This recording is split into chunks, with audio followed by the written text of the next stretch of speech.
Muito bom dia, sejam bem-vindos aí à nossa aula de sistema endócrino, fazendo parte aí do conjunto de órgãos ligados ao corpo humano.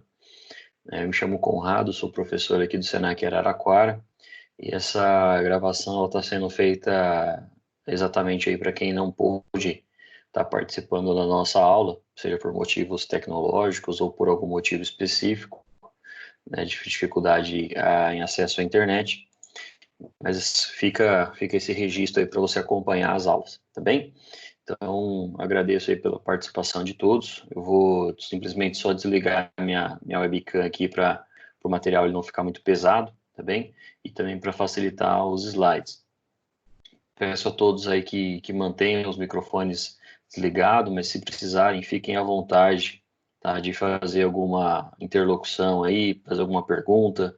Só ativa o microfone, fala o nome, e aí a gente pode ir conversando, tá bem? Pode ir debatendo, pode ir conversando aí, justamente para tornar essa aula o mais interativa possível, tá bom? Então vamos lá para a nossa aula de sistema endócrino.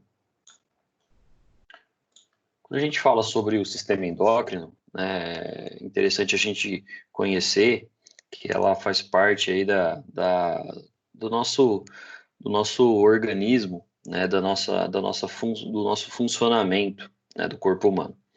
Ele é um conjunto de glândulas responsáveis pela produção de hormônios e, juntamente com o sistema nervoso, né, o sistema endócrino ele coordena as principais funções do corpo humano, tá bem?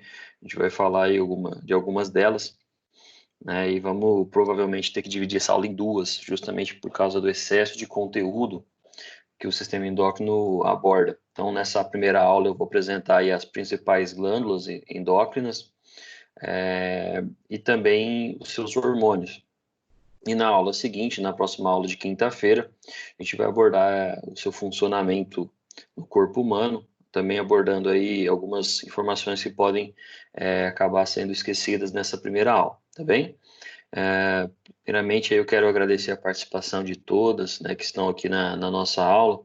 Eu vou só olhar no chat aqui para confirmar os participantes, mas aí a gente está vendo a Bruna, né, a Denise, a Érica, a Gabriele, a Ivani, a Karine, a Tainá, a Tatiane e a Vânia, né? Não sei se está faltando mais alguém aí, mas é o que eu estou vendo aqui no chat, tá bom? Os demais que não estão participando, né, conforme a gente falou no início da gravação, essa aula vai estar lá no YouTube depois para a gente fazer o acompanhamento, tá bem? Então, vamos dar seguimento aqui à nossa aula. Como eu falei do YouTube, ele vai estar lá no canal Quem Ensina Aprende, né, da nossa apresentação aqui, que vocês já estão habituados, né, tanto o nosso perfil no LinkedIn como o meu canal aqui no YouTube. Na sequência, a gente vai falar que o sistema endócrino ele faz parte da UC4, né, que serve aí para profissional da estética, da área de estética, conhecer os indicadores de trabalho aí que a gente espera apresentar durante essa unidade curricular 4, tá bem? Os elementos da competência, né, que a gente abordou aqui até então foram então as aulas de citologia, né, que é o estudo das células, a histologia, o sistema tegumentar. Nós tivemos a aula de sistema circulatório, urinário e vamos hoje para a aula do sistema endócrino. Conforme eu falei, provavelmente vai ser dividido em duas, tá bem? Quando a gente fala sobre o sistema endócrino, então, nosso foco é abordar aqui o hormônio e suas atuações e os impactos nas questões estéticas, né? O hormônio, como eu falei, ele tem uma função, juntamente com o sistema nervoso, de funcionamento do organismo, né? Então, isso certamente vai impactar também nas questões estéticas, seja por questões de modificação, tá? Que é algo normal da pele, ou aí pela presença de possíveis alterações, tá? Essas alterações mais voltadas à parte genética, ou ainda por excesso, né? Ou pela diminuição desses hormônios. Então vamos dar sequência aqui, o que se espera de todas vocês, aí, de todas as alunas e alunos do curso de técnico de estética, é que ele saiba aí trabalhar com as habilidades, atitudes e valores de acordo com o que é apresentado aí na UC4, tá bem? Então vamos primeiramente é passar aqui para os tópicos da aula, falando aí necessariamente do sistema endócrino, a gente aborda então algumas questões relacionadas às suas glândulas, né, e hormônios, atuações e impactos, e as questões estéticas, que provavelmente a gente vai abordar isso na próxima aula. Quando a gente fala sobre o sistema endócrino, a gente já abordou isso na anatomia de maneira bem superficial. Hoje a gente vai dar uma ênfase, né, um pouco maior aí do funcionamento do corpo humano. Então é interessante a gente conhecer primeiramente a localização de algumas estruturas. Vocês estão vendo aí na imagem, né, o hipotálamo, a hipófise, a glândula tireoide, né, a glândula paratireoide e as glândulas suprarrenais. Né? Nós temos ainda o pâncreas, ali que fica no sistema digestório, no caso do sexo feminino, os ovários, e no caso do sexo masculino, o testículo, tá bem? Então essas são as localizações aí de acordo com as imagens, né, das glândulas do corpo humano. E essas glândulas, elas vão ter a função de secretar hormônios, de produzir hormônios, né, e de guardar hormônios também em alguns casos, para que ele depois entre aí no sistema circulatório e auxilie, né, na absorção, né, ou na reabsorção desses hormônios dentro do corpo humano. Falando ainda sobre o sistema nervoso e a relação do sistema endócrino, como eles se relacionam, eles são os dois principais mecanismos de comunicação e coordenação do corpo humano. Então, quando lá no sistema nervoso a gente tem a visão, por exemplo, a gente verifica lá, a gente se sente numa situação de perigo, de medo, um assaltante chegando próximo da gente, um acidente de carro, né? Então, o sistema nervoso ele já informa todas as nossas glândulas, todos os nossos sistemas para a produção de hormônios que vão auxiliar aí a nossa sobrevivência, né? Então, muita gente dá exemplos de adrenalina, né? Ah, eu tô com a adrenalina muito alta, então eu não senti a dor, né? Justamente, a adrenalina ela serve para isso, para você fazer coisas que você naturalmente não faria, né? Como às vezes lidar numa situação de perigo ou de socorrer alguma pessoa, né?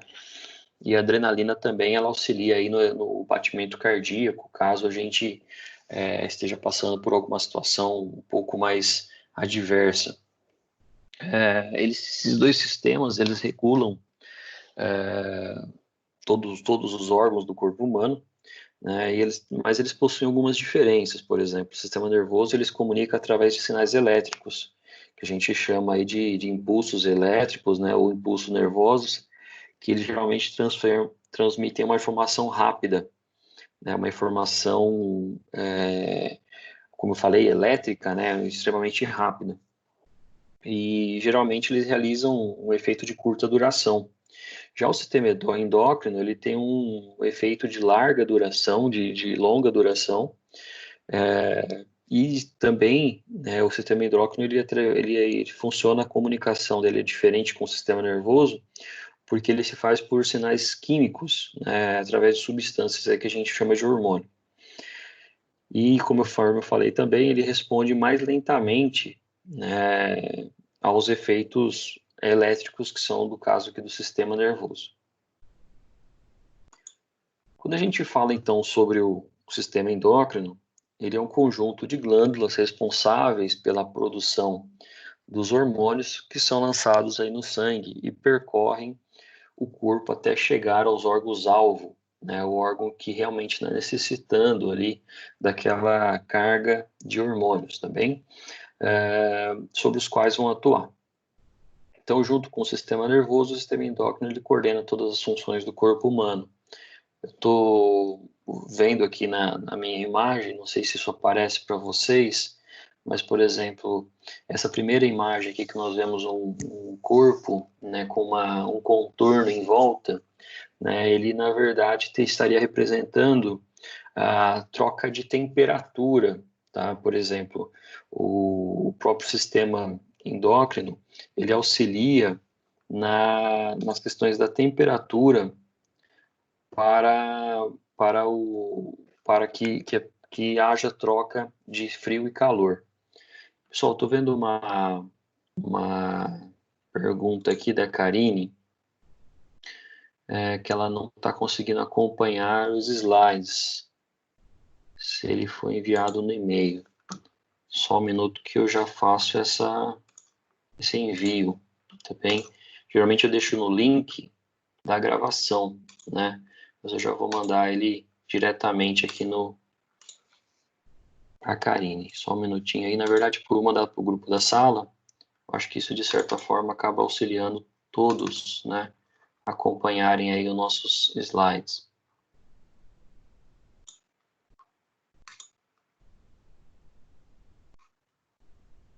Estou subindo aqui.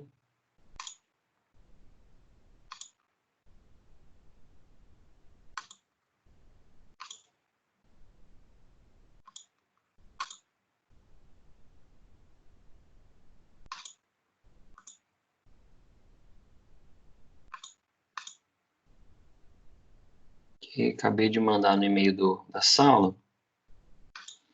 Eu acho que fica mais fácil aí para todas acompanharem, né? Se quiser também eu já disponibilizo no grupo do WhatsApp da sala.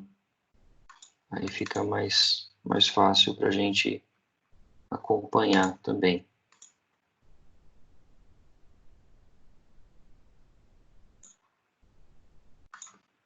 Acabei de enviar, foi agora. Só me dá um retorno aqui, Karine, se você conseguiu receber, tá, o e-mail aí com o material.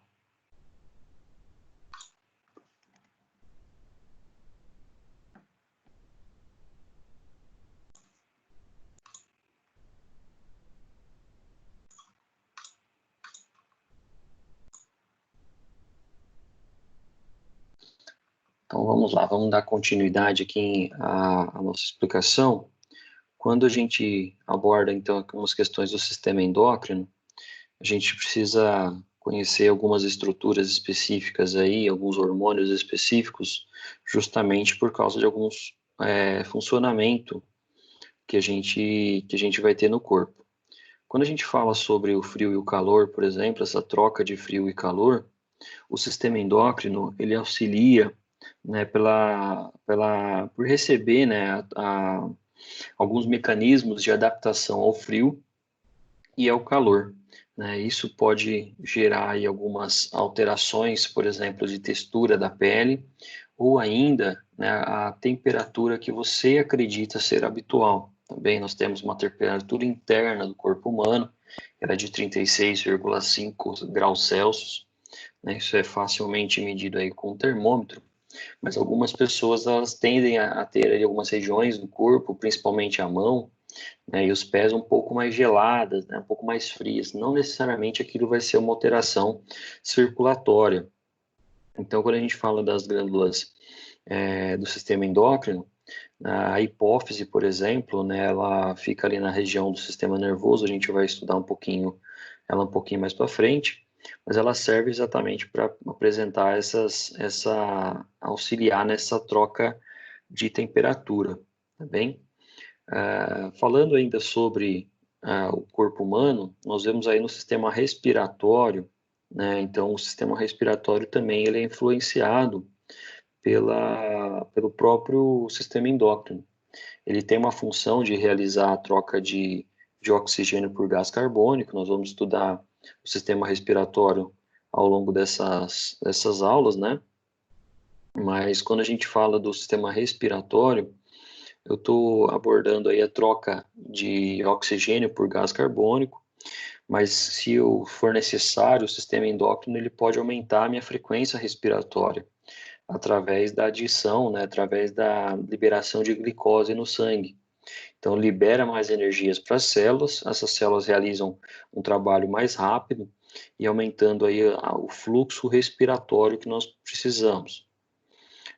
Numa situação de corrida, por exemplo, numa situação de necessidade de correr, então haverá aí essa troca respiratória. No sistema digestório, né, o hormônio também ele influencia principalmente na fase da digestão, né, no momento em que a gente acabou de se alimentar, mas quando a gente fala sobre o sistema digestório, especificamente nós temos um órgão chamado pâncreas, né, e outro chamado fígado, que eles vão auxiliar, no caso no fígado, ele vai produzir um líquido chamado bile, né, e essa bile ela vai ser utilizada como uma espécie de detergente, vamos falar assim, do corpo humano, né, para auxiliar na quebra ali, das moléculas de gordura, na quebra de moléculas do corpo humano, né, dos alimentos do corpo humano. E quando eu falo ainda do pâncreas, né, ele tem uma função de produzir dois hormônios, né, que eles vão auxiliar, né, tanto no intestino delgado como na própria digestão, que é a insulina, né, e o glucagon, tá? Esse não é um termo muito comum da gente ouvir. A insulina ela já é mais comum por causa de alguma patologia chamada diabetes, mas a insulina ela controla a entrada da glicose dentro da célula. E já no caso do glucagon, ele funciona de maneira oposta à insulina, né? Então, quando o organismo ele fica muitas horas sem alimentar, a taxa de açúcar no sangue ele cai, né, de maneira rápida e a pessoa apresenta ali a hipoglicemia, né, que é a fraqueza, a tontura, em alguns casos mais extremos aí pode levar até o desmaio. Quando a gente fala do glucagon ser diferente da insulina, ela estimula a quebra do que é positivo, né, da glicose. Então, isso gera um excesso de açúcar no sangue, podendo gerar aí, podendo ocasionar hipoglicemia, tá bem? Quando a gente fala ainda do sistema endócrino em relação aos órgãos do corpo humano, né, então nós temos aí no caso do sistema cardíaco, né, no caso do sistema circulatório, primeiramente entender que o sistema circulatório ele serve como fonte de condução para os hormônios, né, para os hormônios serem levados aí para todos os órgãos. Quando a gente fala sobre o sistema, especificamente sobre o sistema cardíaco, né, o circulatório, tem os hormônios que são produzidos pelo corpo humano, que eles são enviados aí para, no caso, para o coração, enviado para os vasos sanguíneos, para acelerar o seu funcionamento e ainda para auxiliar também as contrações do coração, né? Então, a gente tem a função básica do sistema circulatório, que é conduzir oxigênio, né, para as células e, consequentemente, através do sangue, né? E ainda receber do sistema circulatório hormônios que auxiliam aí na vasodilatação ou na vasoconstrição, no aumento e na diminuição do fluxo cardíaco, tá bem? Um pouquinho mais à frente a gente vê o sistema nervoso, né? E especificamente, quando a gente fala do sistema nervoso, é o sistema de funcionamento do corpo, no que diz respeito aos impulsos elétricos. Então a gente tem aí funcionamento pelo sistema esquelético para manutenção da postura, nós temos o sistema circulatório que leva e traz aí o sangue com oxigênio e com os demais componentes, o sistema digestório que realiza a digestão, né, a quebra dos alimentos e, consequentemente, a nutrição, o sistema respiratório, que é o que recebe aí o oxigênio e retira o gás carbônico do corpo, né, retira o excesso de gás carbônico do corpo, e ainda a temperatura corporal, que ela é coordenada por ações aí do sistema endócrino, agindo especificamente no tecido ali da pele, para que haja uma termorregulação entre frio e calor. Dando sequência aqui à nossa aula, né, então a gente vê aqui a localização do sistema endócrino, mais uma definição, que é a formação, que ele é formado por estruturas especializadas, altamente especializadas, que secretam hormônios, né, em algumas glândulas individuais, como é o caso da tireoide, que ela não tem um ducto de conexão com o sistema com o sistema circulatório. Então, a tireoide, por exemplo, ela fica localizada ali na região um pouco abaixo da traqueia, na região do pescoço, e ela consegue, né, produzir hormônios, né, eu vou falar mais para frente, mas é o T4, o T3 e T4, a gente chama ele por algumas siglas aí, eu vou apresentar essas siglas para vocês. E essa glândula tireoide, né, assim como a paratireoide também, ela consegue secretar sem necessariamente ter ductos de conexão ao sistema circulatório. Nós temos ainda células isoladas na parede do intestino, no caso ali do intestino delgado, né, que vão auxiliar na produção de hormônios nesse sistema digestório. E ainda nós temos no vaso sanguíneo também alguns que estimulam a contração, né, e a aceleração e a desaceleração dos batimentos cardíacos. Falando especificamente sobre alguns órgãos, né, vamos lembrar aqui da função do sistema endócrino, que é produzir substâncias através de glândulas, e juntamente, né, com o sistema nervoso atuando na coordenação de todas as atividades do organismo. Então, o sistema endócrino ele é formado por glândulas, né, que produzem hormônios e estão amplamente distribuídas pelo corpo. Essas glândulas, elas secretam hormônio diretamente no interior dos capilares sanguíneos, lá do sistema circulatório, por isso que a gente está vendo isso numa sequência. E o sistema endócrino, ele produz efeitos através de secreções de hormônios. Esses hormônios serão mensageiros químicos que vão influenciar e controlar atividades dos tecidos e dos órgãos. A maioria dos hormônios é transportada pelo sangue, né, para outras partes do corpo, exercendo aí efeitos em tecidos mais distantes da sua localização, né, da localização daquelas glândulas. E a glândula, ela é um órgão cuja função é produzir e secretar algumas substâncias com uma função pré-determinada. Então, aquela glândula já sabe que ela vai exercer aquela função e já vai produzir aquele hormônio que a gente chama aí de, nesse caso aqui, a gente está observando como substâncias.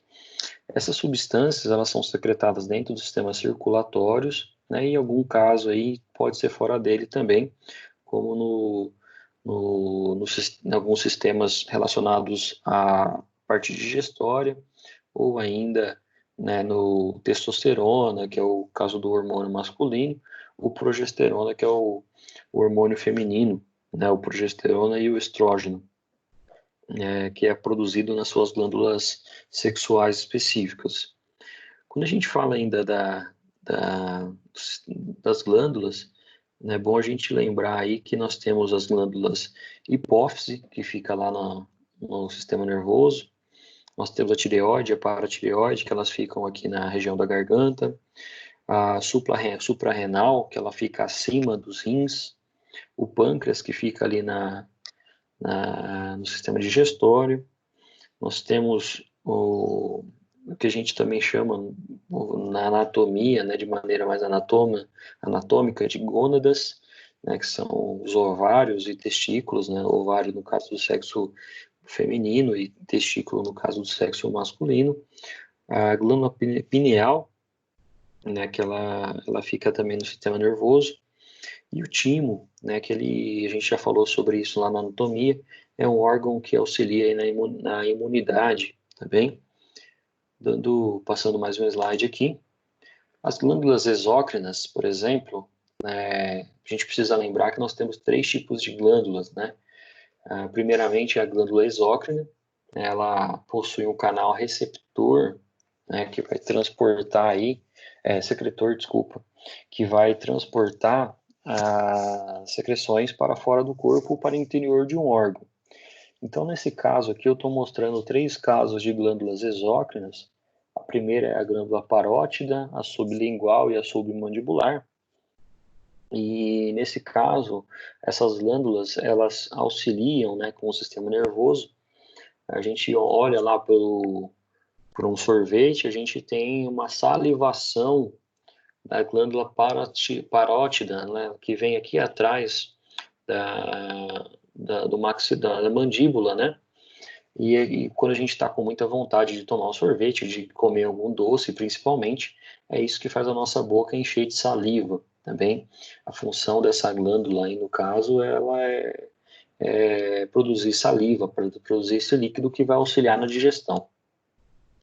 ou uma peça de carne ali sendo cortada, né? Isso já vem ali da sublingual, que ela justamente fica na parte abaixo da língua.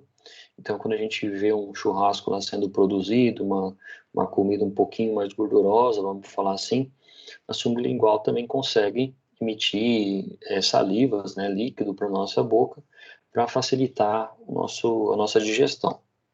Ou ainda, né, nós temos o caso da glândula submandibular, que ela fica um pouco mais atrás, aqui entre a parótida e a sublingual, no qual ela vai emitir ali salivas, né, para secretar ali principalmente alimentos cítricos, que a gente já sabe que são cítricos, né? Então a gente pode estar de olho fechado, a gente imaginar um limão ou um alimento um pouco mais cítrico, né, como uma laranja, como o maracujá, a gente vai produzir essa saliva por causa simplesmente por causa da nossa imaginação, tá bem? Porque o nosso sistema nervoso informa essa glândula faz com que a gente emita saliva ali para a boca para começar o processo de digestão, tá bem? Lembrando que esse é um caso de uma glândula exócrina, tá? Então, a glândula exócrina, ela significa que ela vai secretar, né, um líquido para fora do corpo ou para interior de algum órgão, aqui no caso na própria boca, né, como é o caso das glândulas salivares e também das glândulas sudoríparas, que elas estão presentes na pele para auxiliar, por exemplo, a troca de temperatura ou o suor, né, que é uma das formas aí da gente eliminar líquidos e levar líquidos também para manutenção da temperatura. Na sequência, nós temos um exemplo de glândulas endócrinas, tá? Então, se nós tínhamos as exócrinas lá no que é o caso da saliva, nós temos aqui um segundo tipo de glândula, que é a glândula endócrina. E a endócrina, ela não apresenta um canal secretor, porém, ela produz substâncias, né, que são os hormônios, que são lançados direto na circulação sanguínea. Então, todas aquelas glândulas que a gente citou, né, a hipófise, o hipotálamo, a glândula pineal, né, que fica na parte posterior aí do sistema nervoso, as glândulas tireoides, pararenais, testículos, a tireoides, o timo, o pâncreas ou o ovário, eles são glândulas endócrinas, né, que elas fazem parte do sistema endócrino em conjunto com as glândulas exócrinas, e mais uma glândula que a gente vai ver logo logo, que é o caso do pâncreas, aí, que é uma glândula mista, né? Então, quando a gente fala das glândulas, nós temos uma glândula exócrina, endócrina e mista, tá bem? E aí, no caso desses órgãos, né, eles produzem esses hormônios e eles são um pouquinho mais inteligentes, vamos falar assim, porque eles auxiliam na combinação com as células. Então a gente vê uma célula ali e o hormônio ele tem essa chave, vamos falar dessa forma, para se ligar, né, nas células e aí fazer com que a célula receba efetivamente aquele hormônio, tá? Receba efetivamente aquilo que é necessário para o seu funcionamento. Os hormônios eles vão atuar somente em células-alvos que possuem esses receptores e em superfícies externas que combinam desta maneira com ele, né, especificamente com ele, tá bom? Então o hormônio ele é extremamente inteligente também porque ele tem essa chave para entrar em contato com as células-alvo. Já quando a gente fala das glândulas mistas, né, eu só estou trazendo aqui especificamente dois exemplos, né, primeiramente lembrar que o pâncreas ele é uma glândula, né, o fígado ele é um órgão, tá, então tem essa diferença anatômica. O pâncreas ele tem um funcionamento que a gente chama na anatomia de anfícrinas, tá, mas se for abordado aí de maneira mista, a gente já vai estar entendendo perfeitamente que é o funcionamento tanto exócrino como endócrino, tá? Lembrar que o exócrino é o caso lá da saliva ou das glândulas sudoríparas, que ele tem um canal de secreção, e a endócrina, né, que ela haverá ali um canal de secreção também. E quando a gente fala dessa glândula ser mista, né, o pâncreas, por exemplo, ele fabrica, né, o suco pancreático, e também fabrica ali, especificamente numa região chamada ilhotas de Langerhans, a insulina, né, e o glucagon para o nosso corpo, tá bem? O fígado, ele, conforme eu falei, ele é um órgão, né, ele não é uma glândula, que ele vai auxiliar na digestão, vai auxiliar na quebra aí de moléculas, né, de gordura do corpo humano, de metabolismo do corpo humano, e especificamente ele aborda ali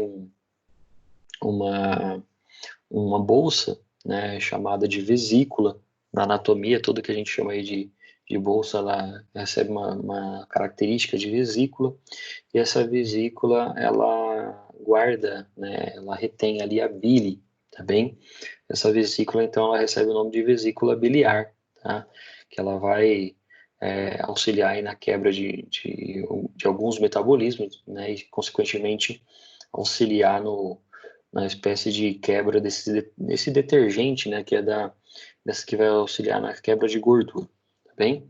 Então, só lembrando aí, nós temos as glândulas exócrinas, endócrinas e mistas, né, que ela realiza as duas funções. Só vou dar uma olhadinha aqui no chat, ver se alguém mandou alguma pergunta. Acredito que esteja tudo bem. Se tiver alguma uma dúvida aí ou algum questionamento, por favor, fiquem à vontade, tá bem? Dando seguimento aqui ao nosso slide, né, nós temos aí a nossa glândula hipófise, também chamada de pituitária, né, dependendo do livro de anatomia, dependendo do, do formato aí que você esteja estudando. Mas quando a gente fala dessa glândula hipófise, ela é extremamente pequena, né, ela é do tamanho de um grão de ervilha. Eu não gosto muito dessa definição, porque a ervilha é única, mas vamos imaginar aí que ela seria uma ervilha dividida no meio, tá bem?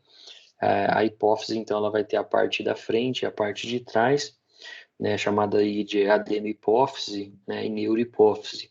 Quando eu falo da hipófise especificamente, né, lembrando que ela vai ser dividida em duas, ela é extremamente pequena, né, ela é do formato ovoide, né, como se fosse um ovinho ali bem pequeno, também conhecido como glândula pituitária, tem uma coloração aí, um cinza avermelhado, geralmente a gente vê em cadáveres dessa cor. Pra vocês terem noção como ela é pequena, ela tem 12 milímetros de comprimento, né, de diâmetro.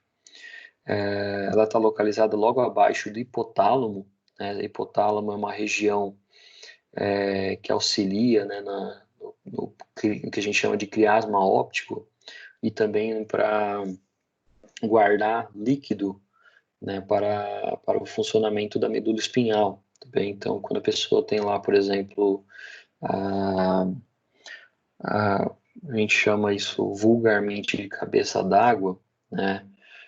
Ou quando a pessoa tem alguma presença de líquido ali no corpo, né, dentro do encéfalo, pode ter um aumento dessa região do hipotálamo, tá bem? Que é o caso aí de crianças com hidrocefalia, também com excesso de água no cérebro. Ela é conectada, né, então, com o hipotálamo, ela fica ali um pouco abaixo do encéfalo, né, conectada com o hipotálamo, e ela é dividida em duas partes. A hipófise, por sua vez, ela é coberta ali com uma região, né, ela é coberta com uma cela, né, a gente está vendo aqui nessa imagem. Não sei se parece aqui o meu cursor do mouse, né, com uma espécie de cela aqui. Ela possui a parte anterior, né, então a parte adeno-hipófise, a parte da frente, né, que é a parte mais voltada, a parte da visão, e a parte neurohipófise, que é mais ligada à região do tronco encefálico, que é essa região posterior do cérebro. Ela, assim como a gente estava falando, ela secreta cerca de 8 hormônios, né, e que afetam em todas as funções do corpo humano. Quando a gente fala da adenohipófise especificamente, ela é um tecido epitelial, lá daquele nosso tecido que a gente estudou nas aulas de tecido, só que ela recebe uma característica glandular, tá? Então ela é altamente vascularizada e constituída por células epiteliais. Ela sintetiza, né, ela libera 8 hormônios importantes. A gente vai abordar isso ao longo da nossa aula, mas nós temos aí a somatropina, que ela auxilia no controle do crescimento hormônio, chamado crescimento do corpo, né, que é o famoso hormônio do crescimento. Então é a somatotropina, tá, com a sigla STH. Nós temos a mamotropina, que ela estimula o crescimento aí da mama feminina, né, no LTH. A sigla, né, LTH. Essa mamotropina, ela é um tipo de hormônio que ele é secretado naquela fase pré-menstrual, né? Então existe um crescimento das mamas nessa região e também aí quando a mulher ela passa de após a fecundação, né, do espermatozoide no óvulo, tá bem? Nós temos ainda a adrenocorticoprina, tá? Ele é tipo um trava-língua aí.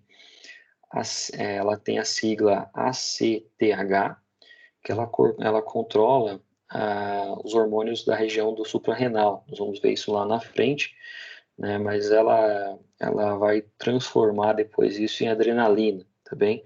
Então não precisa guardar esse palavrão desse nome aí que eu acabei de falar agora.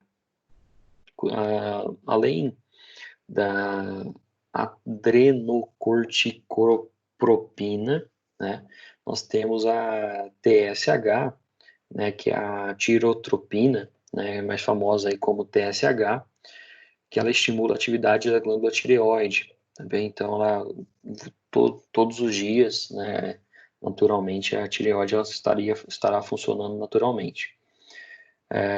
Um outro hormônio que é produzido aí pela hipófise é o hormônio estimulador de folículo, que estimula o crescimento dos folículos ovários aí dos ovários e também no caso aí do sexo feminino, né, é ela que vai determinar, né, lá o seu exame de sangue, né, se você está ou não grávida, pelo caso do excesso de estrógeno, né, no seu organismo. Também o exame tanto no exame de sangue como no exame de farmácia, aí, que é feito dependendo do tipo de exame, ele que vai informar o aumento do estrógeno na circulação, por causa do aumento do folículo, aumento do hormônio estimulador do folículo, né, ou FSH.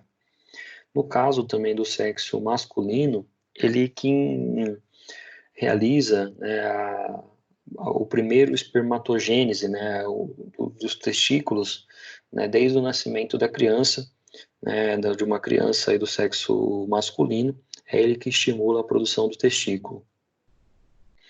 Nós temos ainda as células intersticiais, né, os hormônios que são ativados aí através do andrógeno, no caso do testículo, né, do sexo masculino, e o hormônio luteinizante, né, que vai induzir aí o progesterona no corpo lúteo, né, no corpo da mulher especificamente. E ainda, por último, né, nós temos o hormônio estimulador de melanócitos, que aumenta a pigmentação, a coloração cutânea também. Então, a nossa cor da pele, vamos falar assim, ela é produzida por causa de um hormônio estimulado lá na adenohipófise, que faz parte da hipófise, que que vai estimular aí a cor dos melanócitos, né, ou pigmentação, a famosa melanina, também que está lá presente no corpo, na pigmentação cutânea. E ainda nós temos a neurohipófise, né, isso é só a explicação da parte adenohipófise, né, da parte anterior da hipófise. Na neurohipófise, ela vai produzir 2 hormônios apenas, né, não são 8 igual na adenihipófise, mas esses 2 hormônios, né, eles vão ser específicos para algumas funções do nosso corpo. Quando eu falo da neurohipófise, ela fica ali no lobo posterior, né, na parte abaixo do diencéfalo, na parte dianteira do céfalo, vamos falar assim. Ela fica nessa parte abaixo. Ela é composta aí já de tecido nervoso. Então, lá se a adenihipófise era tecido epitelial, a hipófise, né, a neurohipófise, ela é formada por um tecido nervoso. E ela produz, né, 2 hormônios. Primeiramente a vasopressina, ou ADH, né, que ela é também famosa pelo um antidiurético, né, ela que controla a retenção de líquido na bexiga, por exemplo, e a absorção de água, né, nos túbulos renais, que a gente viu lá na aula de sistema urinário. E no caso também, ela auxilia, né, na ocitocina.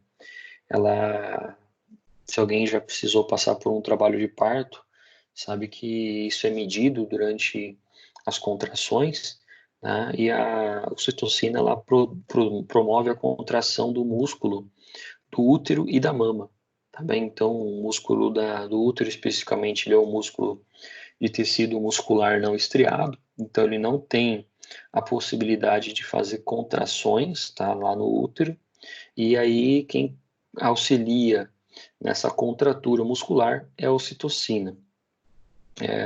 São produzidos no hipotálamo, né, e guardados ali na neurohipófise. E também, né, eles servem ali para gerar impulsos nervosos, estimulando os hormônios aí quando a gente encontra-se com situações de risco, né, ou situações de perigo, tá bem? Então, só essa definição aí de quase meia hora foi a função exclusivamente da hipófise, que é dividida em duas, adenihipófise e neurohipófise. A adenihipófise tem aquela produção de 8 glândulas, 8 hormônios, desculpa, que a gente acabou de falar, e na neurohipófise mais 2 hormônios. Vamos ver se tem alguma pergunta aqui.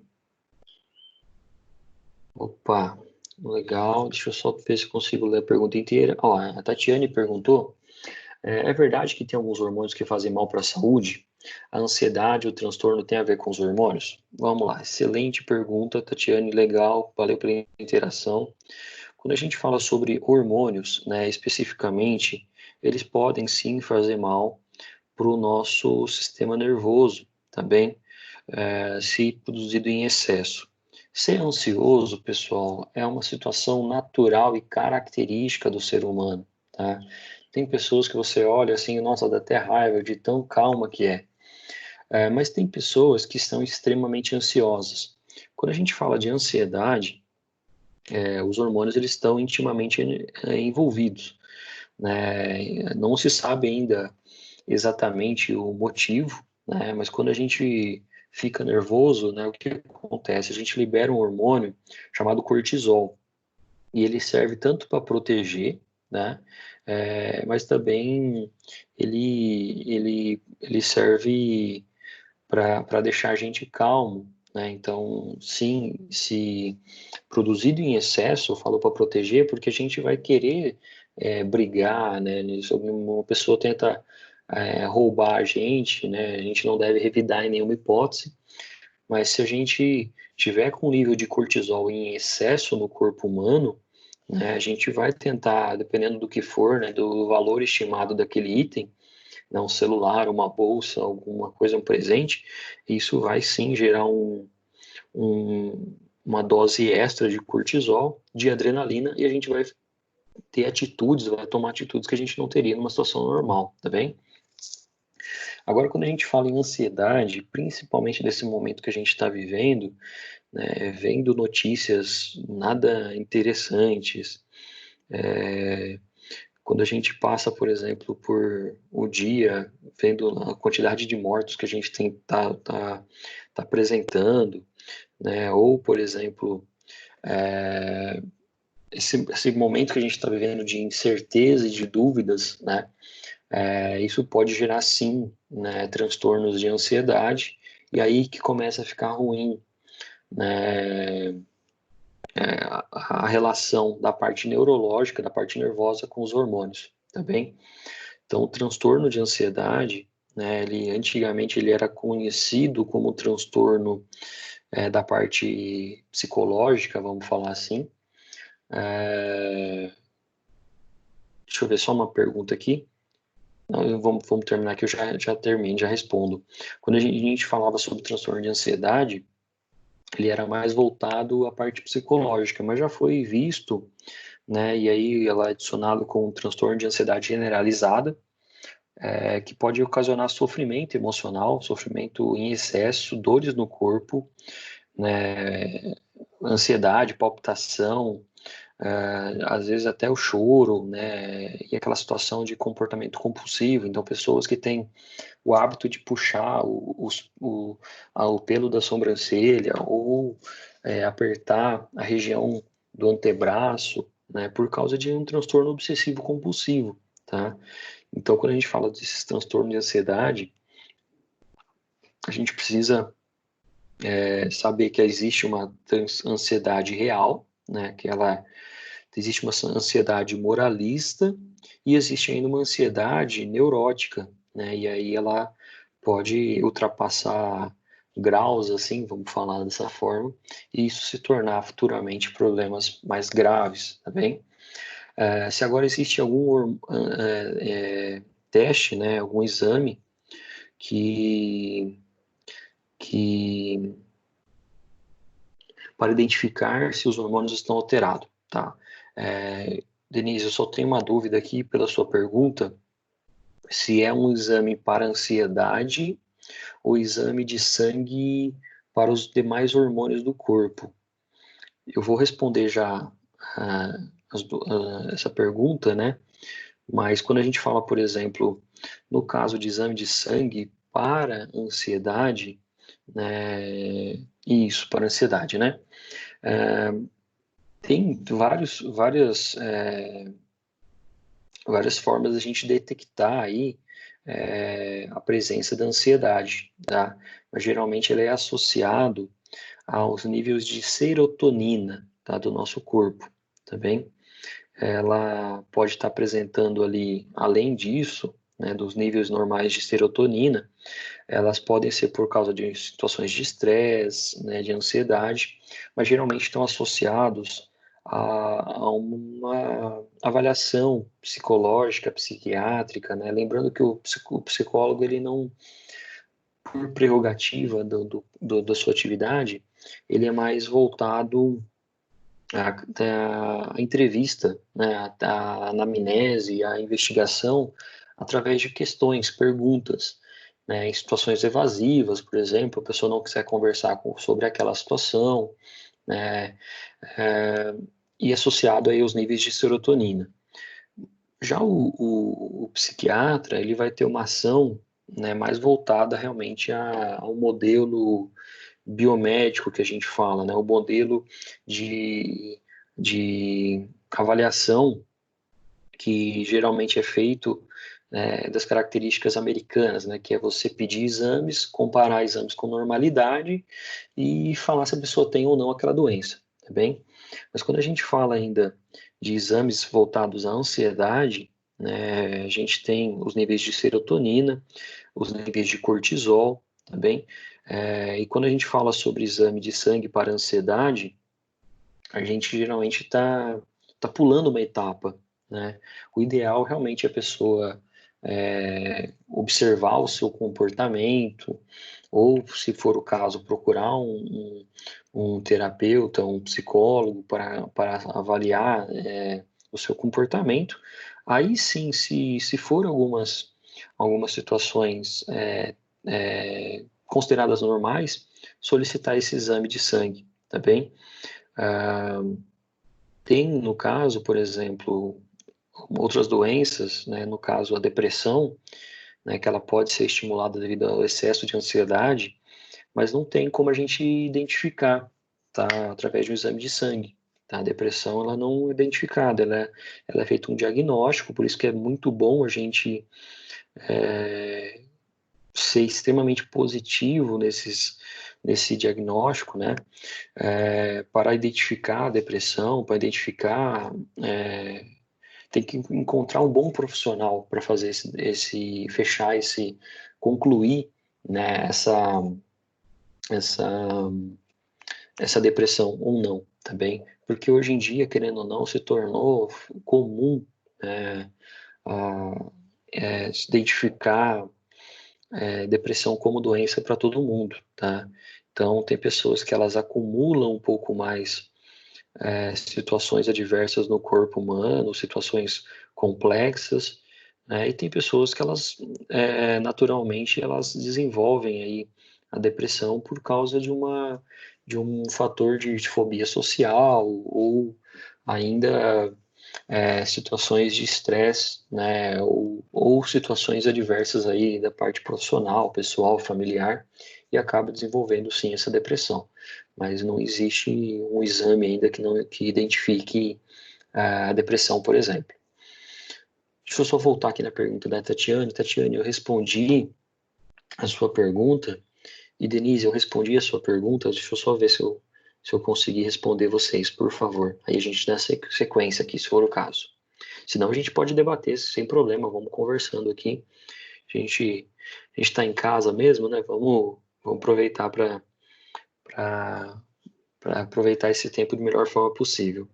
Respondi, beleza? Sim, excelente. Então vamos lá. Pessoal, lembrando assim que isso é uma característica, né, do corpo humano, né, e tudo na vida em excesso faz mal. Né? Em sala de aula eu faria uma brincadeira aqui, né, tá sendo gravado, então não tem problema, mas assim, tudo na vida em excesso faz mal, tá? Então, entendedores entenderão. Mas, por exemplo, come 4 quilos de alface aí, você vai passar muito mal, né? E o alface a gente sabe que faz bem, mas tudo na vida em excesso faz mal, tá bem? Vamos voltar aqui no nosso slide, falando ainda sobre a parte da hipófise, né? Nós estávamos falando aqui um pouquinho do seu funcionamento. Então, nas suas ações, né? Então, nós temos lá na hipófise anterior, ela vai produzir esses 8 tipos de hormônio, que é o hormônio do crescimento, a prolactina, né? O estrogênio lá nos ovários, através do hormônio luteinizante, no caso da mulher, e no caso do homem, vai ser o mesmo hormônio, só que lá no ovário ele vai se receber cargas de estrogênio, né, e progesterona, vai modificar a sua função. O hormônio luteinizante também lá no testículo ele vai se tornar testosterona. E ainda nós temos aqui a possibilidade, né, da hipófise atuar no córtex adrenal, né, produzindo adrenalina, no caso aqui dos hormônios corticais, que vão exercer funções no rim. O hormônio TSH, né, lá na glândula tireoide, né, de TSH, pessoal, vem de estimulante, tá, essa palavrinha aqui. A vasopressina e a ocitocina, né, vão ser produzidas na hipófise posterior, ou também chamados aí de neurohipófise, né, lembrando que ele vem aqui do hipotálamo, então ele é secretado para cá e depois, né, no tecido nervoso, ele é emitido aí para o rim e para, no caso aqui da mulher, na ocitocina, assim, para auxiliar na contração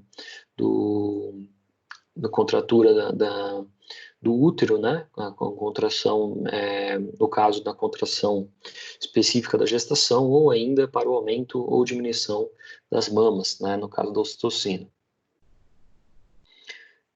Passando, então, finalizando essa pequena, grande glândula do corpo humano, né, ela é pequena, mas de grande exercício, tá bem? Vamos falar agora da adenipófise, né? A adenipófise, ela é uma glândula também, é um hormônio também, né? Produzido aí na hipófise, lá na parte anterior da hipófise, na adenipófise, e ela vai produzir todos esses hormônios que a gente vai citar aqui. Vamos falar primeiramente aí do hormônio do crescimento, que vai receber o nome de somatotropina, tá? Que é o famoso hormônio GH, que é o estímulo crescimento. Então ele vai atuar lá nos ossos, por exemplo, para aumentar o tamanho dos ossos no crescimento. Se você, porventura, se identifica muito baixinho, que é o meu caso, é só você olhar para os seus pais biológicos, né? No caso aqui dos meus pais, eles são muito baixos, né? Meu pai, ele tinha 1,64 m, uma coisa assim. Minha mãe deve ter hoje 1,58 m, né? E eu tenho 1,65 m de altura, né? 1,66 m, na verdade, de altura. Então, natural, nada mais natural do que a genética não ser favorecida para mim em relação ao crescimento. Mas ela tem fator genético e também tem fator hormonal. Então, o indivíduo, se ele tiver um excesso de hormônio, do hormônio GH aqui, da somatotropina, haverá aí situações de gigantismo, a pessoa pode ser muito alta, muito grande, tá bem? E também pode acontecer o inverso, que é o caso do danismo, que é a diminuição desse hormônio, produzindo aí ossos menores, consequentemente o corpo não se desenvolver em estruturas características caracterizadas normais, tá bem? O hormônio PRL, né, ou prolactina, né, que vai ser estimulado no corpo da mulher aí para a produção de leite. Tanto o hormônio FSH, né, que vem de hormônio, folículo estimulante, o hormônio LH, luteinizante, né, o hormônio luteinizante, eles vão atuar simultaneamente ao ovário e ao testículo para produzir hormônios sexuais, entre eles, né, no caso aí a mulher a progesterona e o estrógeno, e no homem a testosterona. Nós temos na sequência aqui o hormônio tireotrófico, que é o famoso TSH, que ele vai estimular a tireoide para secretar os hormônios. Deixa eu só ver. Sim, sim, Denise, isso tudo está relacionado a hormônios, né? Como eu falei, essa glândula, a tireoide, né, ela estará especificamente atrelada a uma grande explicação de quantidade de hormônios, né? Só na adenipófise são 8 hormônios, já na neurohipófise são mais 2, tá bem? Então, eu já estou falando primeiramente esses 4, eu vou citar mais 4, depois eu vou falar um pouquinho dos hormônios da neurohipófise. Foi bacana você falar sobre isso. A Denise falou aqui que ela tem hipotiroidismo, né? Hipotiroidismo, a gente vai abordar isso eu acredito que ainda hoje, ou para a próxima aula, não sei se vai dar tempo, mas ela está associada aí a ganho de peso, a fadiga, né? Alguns casos, letargia, né? Às vezes até a questão da pessoa ser um pouco mais na dela, um pouco mais calma, né? Falar um pouco mais calmo, né? E está relacionado também a alterações de humor, tá? Então, às vezes, quando a gente fala aí da hipotiroidismo, depende da glândula tireoide, ela ser hipoativa, né? Ou extremamente ativa. Ela vai influenciar na frequência cardíaca, temperatura corporal, ixi. Ela está falando aqui que falar mais calmo não é o meu caso, né? Mas a letargia, às vezes, a gente fala de letargia, falar calmo, né? Letargia, ela é um, um sintoma, né, da, do hipotiroidismo, mas influencia de uma forma geral, né, que ela pode ser tanto um estado de aparentemente parecer que a pessoa está com sono, mas ela está despertada. Mas logo, logo ela retorna. É uma forma que às vezes aparece uma certa apatia, tá? Mas não, a pessoa ela está sentindo internamente, ela está extremamente se colocando na situação daquela pessoa, né?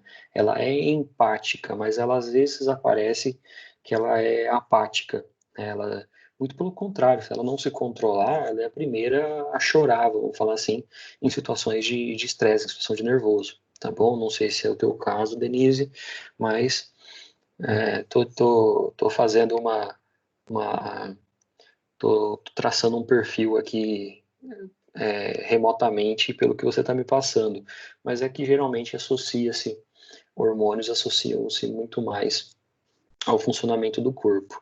Pessoal, o hormônio, né, eu vou até fazer uma comparação meio boba aqui, mas para quem acredita em zodíaco, para quem acredita em signo, né, o hormônio ele vai bater, né, obviamente com aquelas situações. Ah, eu tenho hipotireoidismo. Ah, então você vai ter uma letargia, você vai ter situações aí de tristeza em excesso, né, você vai ter situações de perda, né, ou naturalmente situações aí de alteração de peso, né, ganhar peso também. Então tem uma certa conotação, tá bem? Não, eu particularmente não acredito muito nessas coisas de zodíaco, né? Eu acredito mais em glândulas, hormônios, porque são químicas dentro do corpo, tá bem? Mas para quem acredita que nasceu lá de Áries vai ser cabeça dura, né? Que Libra, não lembro agora, é uma pessoa mais controlada, né? Mas então, para quem acredita nisso, beleza. Mas eu não acredito muito não. Voltando aqui na explicação, não sei se você tem alguma pergunta, Denise. Alguém tem mais alguma pergunta aí ou não? A gente passa slide. Beleza? Vamos lá. Quando a gente fala então da neurohipófise, né, a gente tem dois famosos aqui, o ADH, né, que ele é famoso por ser o antidiurético, é ele que promove a reabsorção de água pelos rins. Então a gente toma água, ela vai lá pro, pro nosso intestino, né, ela desce lá pro nosso estômago, na verdade. Como que ela vai parar no rim, né?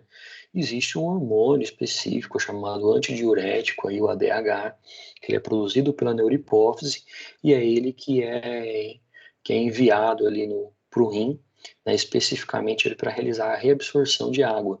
Você absorveu através da ingestão de água. Agora ela foi reabsorvida pelo rim, né, para fazer a filtragem especificamente. Tá bom? Ela é filtrada através do sangue, e o sangue está naturalmente ali com excesso de H2O, tá bem com água. E o OCT, né, que é o hormônio da ocitocina, ela estimula a contração dos músculos no útero, né, e das glândulas mamárias. A ocitocina, né, por ela ser um hormônio da neurohipófise, né, ela precisa ser estimulada. Então, por exemplo, quando a mulher ela entra em trabalho de parto, tem situações aí que são estimuladas a bola de pilates aqui, pessoas que fazem massagem, colocam um plano ali na horizontal, né, para a pessoa ficar deitada, para estimular mais o relaxamento pélvico, tá? E quando a gente fala dessas contrações, a ocitocina também pode ser estimulada é, sinteticamente. Então, existe lá o soro, né, o sorinho que a enfermeira, o profissional da enfermagem coloca, né, geralmente administrado por um profissional da área médica, através do número de contrações que são observadas. Por isso que existe lá uma sequência, né? Quantas contrações por minuto? Se a pessoa tiver com abaixo de 8 contrações por minuto, se eu não me engano, é administrado ocitocina, tá bem? Mas isso é uma situação muito específica, tá bom? Quando a gente fala ainda dos hormônios da neurohipófise, eles são produzidos ali naquela parte posterior do lado do hipotálamo, da região do suprema aí do nosso canal de conexão, do nosso canal de, de conexão com todas as partes do cérebro, tá bem? E agora vamos falar dela, né? Já que a Denise comentou aqui do hipotiroidismo, né? Algumas situações aí que podem ser semelhantes ou não, tá, Denise? Então, nós temos aí a possibilidade do hipotiroidismo, né? e do hipertireoidismo, tá bem? Quando a gente fala, por exemplo, da tireoide, nós temos dois hormônios específicos da tireoide, que é a tiroxina, né, ou famosa T3, e a triiodotiroidina, tá? Tironina, desculpa. Triodotironina, famoso T4, tá bem? Então, quando a gente fala sobre esses dois hormônios, uma estimula e a outra mantém o metabolismo, tá? Regulando aí o hormônio tirotrófico. Quando a gente fala sobre esses hormônios especificamente, nós temos que lembrar aí que nós temos a possibilidade, né, que eu falei, tudo em excesso faz mal, né? No caso do hormônio da tireoide também, a produção baixa do T3, né, ou T4, vai estimular ou vai manter um pouco mais baixo o metabolismo, tá bem? Então, quando a gente fala lá de uma pessoa com hipotireoidismo, geralmente ela vai ter situações, né, de funcionamento da tireoide diminuído, e vão apresentar ali, por exemplo, um cabelo um pouco mais seco, né? Eu não entendo muito sobre essa área, mas assim, são situações que são características, uma irritabilidade, né? Um cansaço, uma pele um pouco mais seca e áspera. Então, a hidratação vai ser fundamental nesses casos, né? Compete aí o profissional da estética, né, nesse caso, indicar, né, cremes mais específicos para hidratação, tá bom? É um tratamento que é uma coisa, é uma situação muito comum no mundo, né? É um tratamento que ele é feito com auxílio médico, ele requer aí um diagnóstico ambulatorial, né? Ele pode durar anos ou uma vida inteira, também o hipotiroidismo. Geralmente está associado aí a sensibilidade extrema ao frio, né, ganho de peso de maneira inexplicável, inclui também a fadiga, né, conforme a gente falou, né,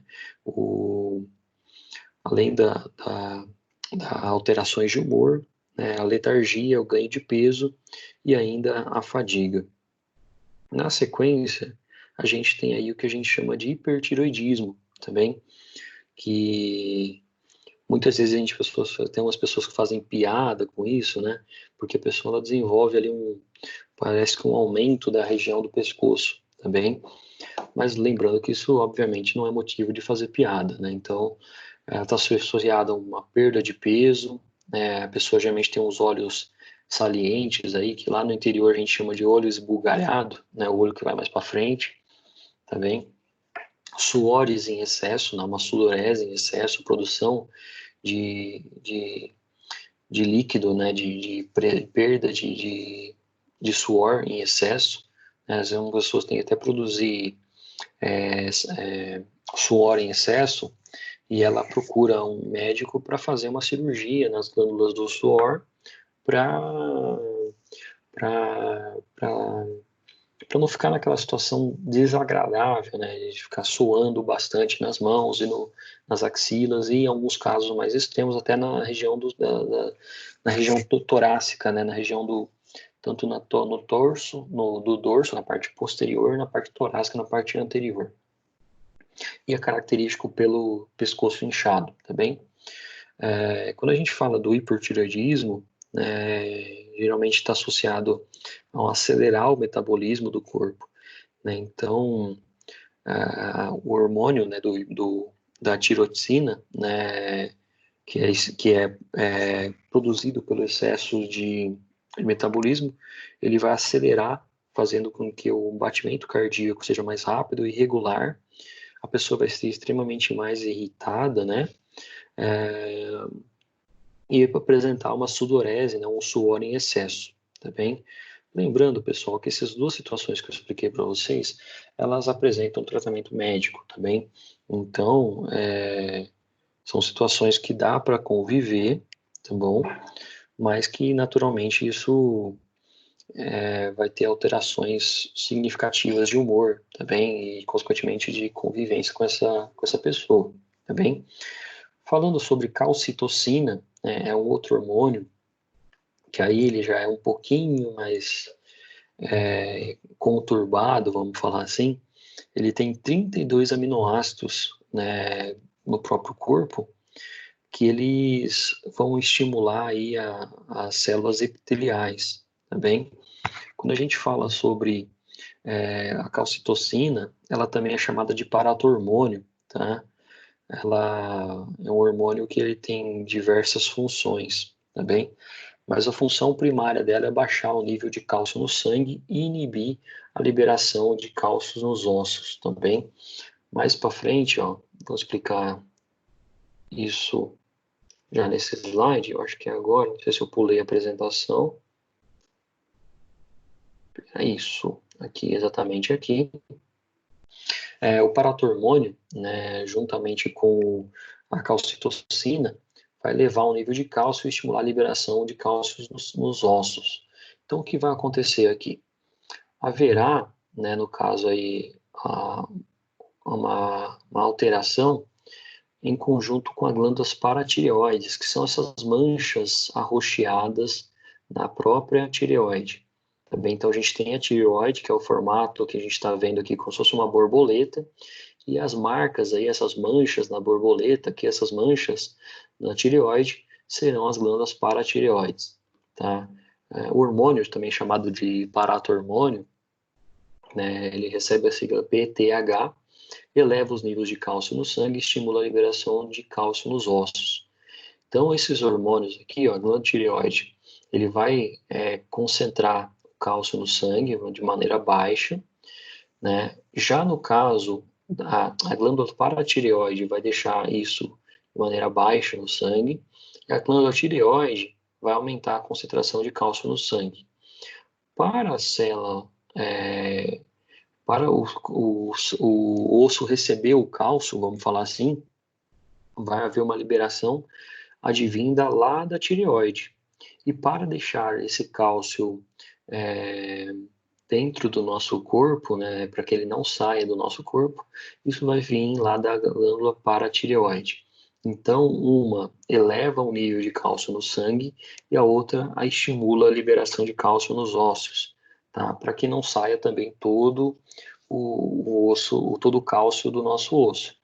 Uma alteração frequente aí na paratireoide é o que a gente pode evoluir, por exemplo, uma osteoporose juvenil, tá?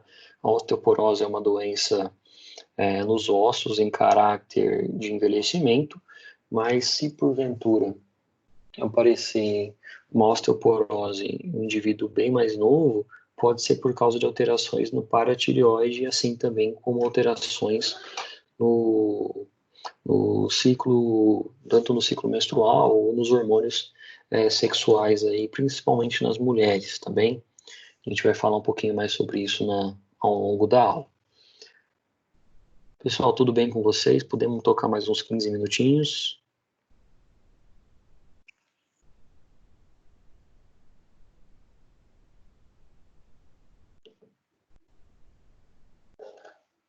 Beleza. Denise respondeu que está tudo certo. Lembrando que essa aula está sendo gravada também, e depois a gente pode dar andamento com esse material. A Vânia respondeu, Karine respondeu, beleza, a Érica respondeu, Bruna. Tá ótimo, pessoal. Vamos lá, então só vamos falar um pouquinho sobre a glândula suprarrenais, e aí na sequência, a Tatiana mandou sim aqui também. Na sequência, a gente encerra e volta para a nossa próxima aula, na aula da quinta-feira que vem. A gente fala um pouquinho mais sobre esses hormônios, aí, esse mundo muito interessante e extremamente legal que é os hormônios, as glândulas renais, aqui, as glândulas e os hormônios, tá bem? Quando a gente fala sobre as glândulas, né, o sistema endócrino especificamente, as glândulas suprarrenais, elas ficam localizadas ali em cima dos rins, tá? Elas são conhecidas como além de receber o nome suprarrenal, ela recebe o nome de glândulas adrenais, né? Então elas ficam localizadas sobre o rim. São formadas por duas partes específicas, primeiramente a medula e o córtex, né? A gente vai ver que esse formato dela aqui, ó, tanto como medula e córtex, né? A medula é a parte que está interna e o córtex é a parte que está externa também dessa glândula. Quando a gente já falou de rim, eu vou falar especificamente sobre a glândula suprarrenal. A glândula suprarrenal, ela produz ali especificamente na sua medula renal, né, observando aí que a medula renal é a parte que está interna, ela produz, né, a adrenalina, também que é chamada de epinefrina, né, então ela aumenta o açúcar no sangue, causando aí a vasoconstrição da pele, né, nas mucosas e nos rins, e eleva a pressão arterial. Então, quando a gente fala sobre as glândulas renais, especificamente pelas glândulas renais, a gente leva em consideração que a adrenalina ela vai aumentar o nível de açúcar no sangue, causando a vasoconstrição da pele, nas mucosas e no rim e elevando a pressão. A noradrenalina, ela aumenta os batimentos cardíacos, né? A noradrenalina também recebe o nome de neuropinefrina. Ela causa vasoconstrição em todo o corpo, tá? Quando a gente fala especificamente sobre esses dois hormônios, né, ela tem uma função específica, né, no caso aí da epinefrina, né, para aumentar a chegada do sangue na pele, tá bem? Lembrando que ela vai passar ali por vasos, artérias, né, passar pelos tecidos para poder irrigar o tecido epitelial. E ela também aumenta o nível de pressão arterial. Tá bem? Então, se a gente ficar muito tempo ali sem tomar água, por exemplo, aumenta o nível de íons de sódio, né, no nosso corpo, aumentando a pressão arterial, tá bem? E no caso da noradrenalina, ela aumenta os batimentos cardíacos, ali causando a vasoconstrição em todo o corpo, tá bem? Então essa é a função principal das glândulas da medula renal aí dos hormônios, chamando aí também das adrenais, né, que são as nossas glândulas suprarrenais, tá bem? E ainda nós temos aqui no córtex renal, né, na parte exterior do rim, a liberação de mais dois hormônios, o glicocorticoide, né, e o hormônio mineralocorticoide. Pessoal, eu devia ter falado isso logo no começo, mas acabei esquecendo. Toda vez que eu coloquei um Hzinho minúsculo ali na frente, significa hormônio, tá? É mais fácil porque toda vez a gente vai falar hormônio glicocorticoide, hormônio minero, isso acaba se tornando cansativo, né? E ainda um trava-língua. Então eu abreviei com H negativo, um H minúsculo, tá bem? O glicocorticoide, ele afeta o metabolismo de carboidratos e aumenta o nível de açúcar no sangue, tá bem? Então ele é produzido, ele é secretado, ele cai na corrente sanguínea, aumentando o nível de metabolismo. Então ele vai aumentar o nível de açúcar no sangue e lá na frente o pâncreas vai ter que produzir insulina para diminuir o nível de açúcar no sangue. Já o mineralocorticoide, é legal a gente guardar isso, que ele é mineral, né? Ele reabsorve o sódio que veio, por exemplo, da água, né? Ou que ele veio do nosso próprio organismo, promovendo uma reabsorção desse sódio do nosso corpo. E a separação, a excreção de potássio dos rins, tá bem? Então, especificamente aí, quando a gente fala da nutrição, né, esse hormônio ele é muito bom para a gente receber o oxigênio, né, receber o oxigênio, não, receber o sódio e liberar o potássio, tá bem? Então, isso aí na biologia a gente estuda como bomba de sódio e potássio, mas esse mineralocorticoide, ele que faz a chegada de sódio no nosso corpo e a saída de potássio, né, dos rins, tá bem? sendo assim, então, um, um, uma característica, né, uma função específica para funcionamento do nosso corpo. Quando a gente fala lá do que eu falei aqui do sódio e potássio, né, essa bomba de sódio e potássio, ela é muito comum estudada na biologia, que ela serve para receber a energia, né, que é chamada de ATP, e liberar e transformar ela em ADP, né? Ela faz a relação intra e extracelular consecutivamente, tá bem? Por isso que a gente consegue ter o funcionamento do nosso corpo aí, desde as nossas características celulares. Beleza, pessoal? Tudo bem até aqui? A gente pode fazer uma pausa agora e voltamos na semana que vem com nossa programação normal?